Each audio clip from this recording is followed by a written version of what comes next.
अस्सलाम वालेकुम, मेरा नाम डॉक्टर आयशा है और एक बार फिर आपके सामने हाजिर हैं एक न्यू डिस्कशन के साथ। उससे पहले हमारे चैनल को लाइक, सब्सक्राइब और शेयर करना ना भूलें। अपॉइंटमेंट के लिए नंबर आपकी स्क्रीन पे दिया हुआ है।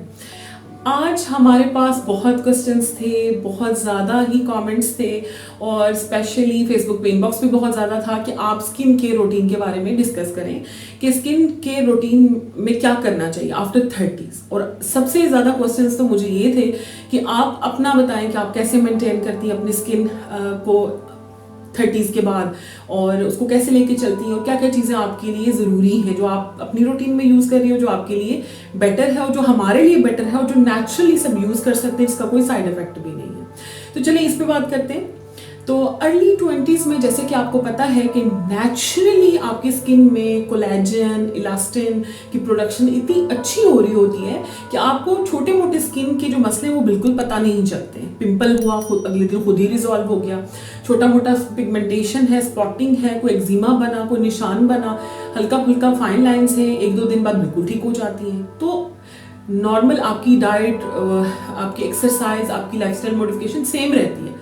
तो अर्ली 30s में ऐसा क्या हो जाता है या 30s के बाद जो लेट 30s है उसमें ऐसा क्या हो जाता है कि आपका स्किन बिल्कुल डाउन हो जाता है और आपको ज़्यादा से ज़्यादा पिगमेंटेशन होना शुरू हो जाती है, फाइन लाइंस बनना शुरू हो जाती है, रिंकल होना शुरू हो जाते हैं, उसके अलावा एक्नी बहुत ज़्यादा होना शुरू हो जाती है और पोर्स बहुत ज़्यादा ओपन होना शुरू हो जाते हैं। तो इसमें सबसे पहले बात कि जब आप 30s से नीचे होते हैं, अर्ली 20s में होते हैं, तो नेचुरल प्रोडक्शन होती है आपकी स्किन में जो कि हीलिंग, रिपेयरिंग सब कुछ नेचुरली हो जाता है। लेकिन जो ही आप 30s के फेज में एंटर होते हैं तो आपके हार्मोनल प्रोफाइल, आपका हार्मोन्स चेंज होते हैं। हार्मोन्स का आपको पता होगा, जैसे कि मैंने आपको पीसीओएस के पेशेंट में बताया है, इनफर्टाइल पेशेंट्स के बारे में बताया है कि उनमें हम डे 2 या डे 3 पे जो रेगुलर बेसिस पे जिनके पीरियड्स हो रहे होते हैं, साइकिल्स चल रहे होते हैं, उनका डे 2 डे 3 पे, और जिनकी इरेगुलर साइकिल्स हैं उनका हम इससे हट के एनी डे करा सकते हैं फॉर एक्यूरेट वैल्यूज। तो दीज आर द हार्मोन्स, जिसमें आ जाता है फॉलिकल स्टिमुलेटिंग हार्मोन,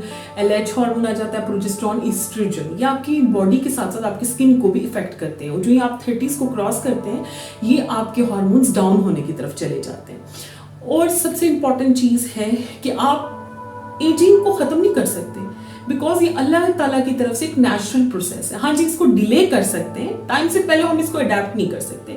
उसके लिए कुछ चीजें मैं आपको बताऊंगी कि सबसे इंपॉर्टेंट क्या चीज है। सबसे इंपॉर्टेंट जो कि मैं भी यूज करती हूँ, इसमें सबसे ज्यादा क्वेश्चन मेरे बारे में था तो मैंने कहा मैं अपना भी इन्वॉल्वमेंट इसमें दूं कि मैं भी जो यूज कर रही हूँ यही चीजें हैं जो नेचुरली आपके लिए बहुत इंपॉर्टेंट है। आपकी स्किन को ग्लोई रखने के लिए, फाइन लाइंस कवर हो जाती हैं आपकी, उसके अलावा रिंकल्स नहीं आते आपको, उसके अलावा जो आपकी पिगमेंटेशन है, स्पॉट्स है, एक्नी प्रोन स्किन नहीं होती है। तो आप इन चीज़ों से बच सकते हैं और काफ़ी हद तक कम भी कर सकते हैं।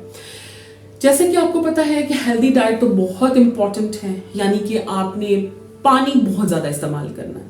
पानी दिन में कोशिश करें 14 से 16 गिलास पर डे आपने लाजमी पीने हैं। लिक्विड वगैरह जिसमें दूध, चाय, कॉफी हो तो अलहदा है, सिंपल पानी की बात कर रही हूँ। मैं भी पर्सनली अपनी वाटर बॉटल हर वक्त मेरे पास होती है जो मैं सुबह से लेकर रात तक बहुत ज़्यादा इस्तेमाल करती हूँ, जो कि आपकी स्किन की प्रोटेक्शन, स्किन को यंग रखने, ग्लो रखने में बहुत हेल्पफुल है। सबसे इंपॉर्टेंट चीज़।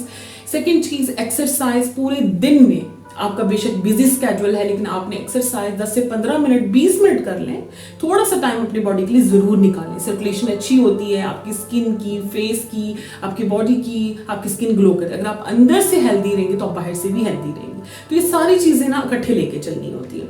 इसके अलावा आप अपनी डाइट में सैलड लाजमी रखें। उसके अलावा जो बीन सैलड आ जाए, सैलड्स की डिफरेंट टाइप्स हैं। आप चिकन सैलड बना सकते हैं, बीन सैलड बना सकते हैं, वाइट और ब्लैक चनों का सैलड बना सकते हैं। बहुत से सैलड्स की टाइप आ जाती है, लेकिन आप उसको अपनी रूटीन में रखें। बेशक आप सैलड काट के खाने के साथ रख रहे हैं तो ये बहुत ज़रूरी है। इसके अलावा आप अपनी डाइट में दूध रख सकते हैं, योगर्ट रख सकते हैं, ये बहुत इंपॉर्टेंट है।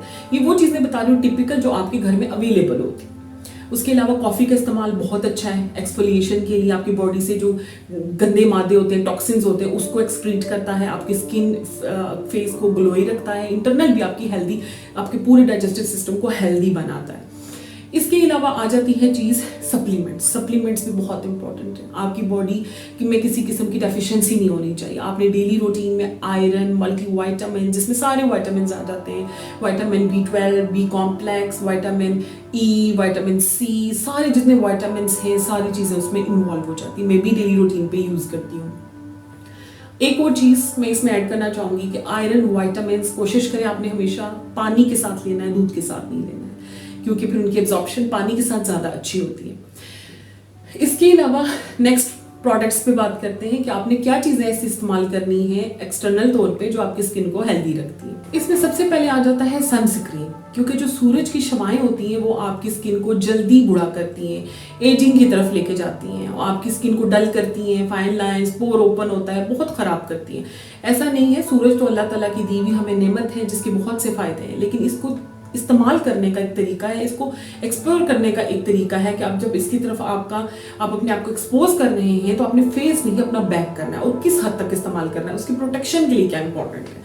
तो वो आ जाता है सनस्क्रीन। सनस्क्रीन का जो SPF है अक्सर लोग पूछते हैं कितना होना चाहिए, तो 40 से ऊपर उसकी प्रोटेक्शन के लिए काफ़ी है, 40 से नीचे नहीं। आपका स्किन टाइप डिफरेंट होता है तो आप अपने डर्माटोलॉजिस्ट से डिस्कस कर सकते हैं। अगर आप फाइंड आउट नहीं कर पा रहे आपकी स्किन ऑयली है, ड्राई है, आपको पता है अभी मार्केट में ढेर इन प्रोडक्ट्स आ चुके हैं और उनके ऊपर लिखा होता है, आप जब भी जाएं इन प्रोडक्ट्स को पढ़ें, रीड करें, पता चले आपको कि कितना इंपॉर्टेंट है और ये चीज़ें इसमें अवेलेबल है, किस किस अमाउंट में कितनी अवेलेबल है, ताकि आप उसको डेली रूटीन में यूज कर सकें। इसके अलावा सनस्क्रीन की बात हो चुकी है। आप जब सुबह घर से निकले, मैं भी ऐसे ही करती हूँ, तो अपना सनस्क्रीन अप्लाई करके जाती हूँ। उसके बाद स्टिक फॉर्म में भी मिलते हैं, छोटी फॉर्म में भी मिलते हैं, आप अपने बैग में इजीली रख सकते हैं। तो आप 4 से 5 घंटे के बाद उसको रिपीट करें। दूसरी चीज़ आ जाती है कि आप जो प्राइमर यूज़ करते हैं, ये मैं अपनी बात बता रही हूँ आपको।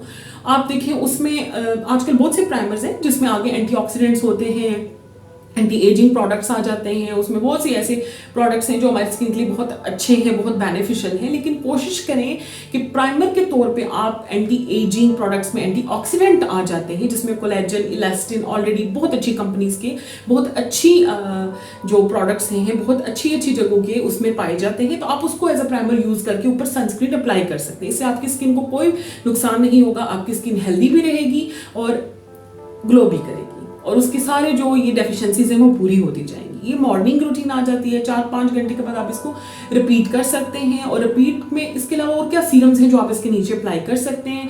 अगर आपका सन एक्सपायर खत्म हो चुका है तो उसके बाद आप क्या अप्लाई करें, आप जब अपनी रूटीन जॉब से वापस आते हैं, स्कूल, यूनिवर्सिटी, व्हाटएवर, तो वहाँ से आके आपने फेस वॉश से इसको अच्छे से क्लीन करना है।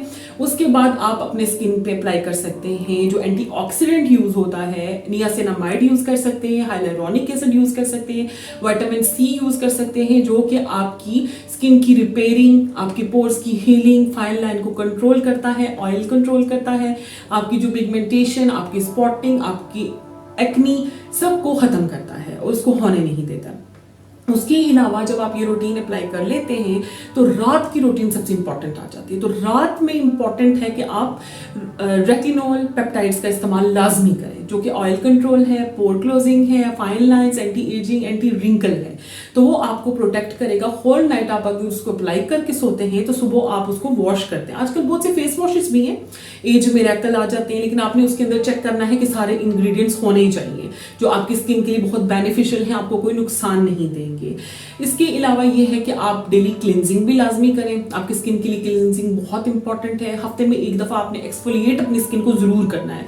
उसमें डिफरेंट स्क्रबिंग आ जाती हैं, जिसमें ग्रीन टी स्क्रब्स आ जाते हैं, बैम्बू स्क्रब्स आ जाते हैं, कॉफ़ी के स्क्रब्स आ जाते हैं, नेचुरल चीज़ों के एलोवेरा स्क्रब्स आ जाते हैं। आपने इंग्रेडिएंट्स लाजमी चेक करने हैं कि ये उसमें होने चाहिए और जो आपकी स्किन के लिए बहुत बेनिफिशियल है, जो कि मैं भी यूज़ करती हूँ अपनी डेली रूटीन में। सीरम्स का इस्तेमाल हो गया, मॉर्निंग इवनिंग आपने क्या क्या इस्तेमाल करना है, क्या क्या आप इस्तेमाल कर सकते हैं। इसके अलावा आप आई क्रीम का इस्तेमाल ज़रूर करें, क्योंकि जो आपकी फाइन लाइंस और रिंकल्स हैं वो आइज की साइड्स, आइज के नीचे, आपके फोरहेड से स्टार्ट होते हैं, आपके लिप्स के अराउंड। तो कोशिश करें कि रात को सोने से पहले आप अपनी आइज क्रीम लाजमी इस्तेमाल करें।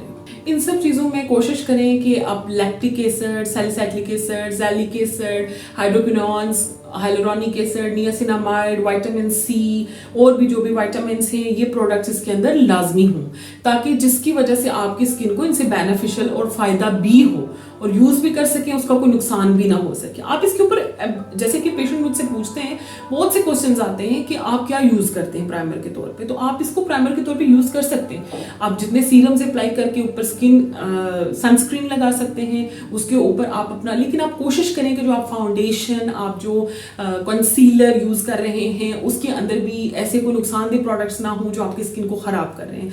अक्सर लोग जो अप्लाई करते हैं उसके बाद एक्नी हो जाता है, रिएक्शन हो जाता है, एलर्जीज हो जाती है। तो आजकल वो भी प्रोडक्ट्स हैं कि मेडिकेटेड फाउंडेशंस हैं, मेडिकेटेड कंसीलर्स हैं, उसके प्रोडक्ट्स ऊपर लिखे होते हैं, अच्छे से अच्छी कंपनी होगी ना या अच्छे से अच्छा आर्टिस्ट होगा ना, आप उसका यूज़ करेंगे तो आपको कोई नुकसान नहीं होगा।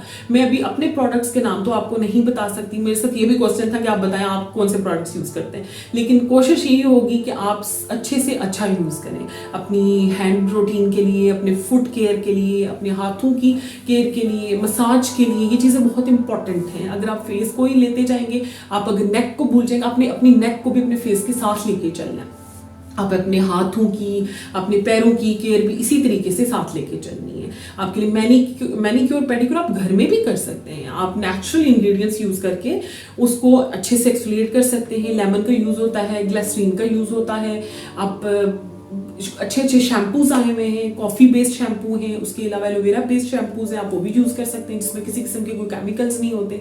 इन पे फिर एक दफ़ा डिटेल वीडियो बनाएंगे, किसी मेकअप पे बनाएंगे इंशाल्लाह। लेकिन ये है कि क्योंकि अभी भी मुझ पे ये आ रहा था कि आप इन चीज़ों के बारे में बताएं, तो मेरा वैसे फील्ड तो नहीं है, लेकिन ये कि स्किन के बारे में मैं बता सकती हूँ क्योंकि मेरे पास पीसीओएस के पेशेंट आते हैं। पीसीओएस के पेशेंट में एक्नी बहुत ज़्यादा होती है, पिगमेंटेशन बहुत ज़्यादा होती है, छाइयाँ बहुत ज़्यादा होती हैं, उनकी झुर्रियाँ पड़ना शुरू हो जाती हैं, स्किन बहुत डल और वो होती है। तो आपने डाइट और ये चीज़ों को तो फॉलो करना है। अगर आपको पीसीओएस है तो आपने अपना मेडिकेशन, अपना डॉक्टर को विजिट लाजमी करना है। जब आप अंदर से पीसीओएस का ठीक होंगे, आपका सिस्ट रिमूव हो जाएगा, आपके हार्मोन बैलेंस होंगे, तो आप बाहर से वैसे ही ग्लो करेंगे। और उसके साथ अगर आप इन प्रोडक्ट्स का यूज़ करेंगे तो आपकी स्किन बहुत ग्लो, हेल्दी रहेगी, टाइम से पहले आप बूढ़े नहीं होंगे, एजिंग को डिले कर सकते हैं। इसके साथ अपना ख्याल रखें। हाजिर होंगे एक न्यू टॉपिक के साथ। आपको कोई भी हमसे टॉपिक पे बात करवानी है, आप कमेंट कर सकते हैं, इनबॉक्स कर सकते हैं, मैसेज कर सकते हैं। लेकिन एक चीज़ मैं और क्लियर करूँ कि जो नंबर है जिस पे आप कांटेक्ट करके क्वेश्चंस पूछते हैं, वो नंबर सिर्फ व्हाट्सएप पे अपॉइंटमेंट के लिए, और अपॉइंटमेंट भी थ्रू मैसेजेस के। अपना ख्याल रखें। अल्लाह हाफिज।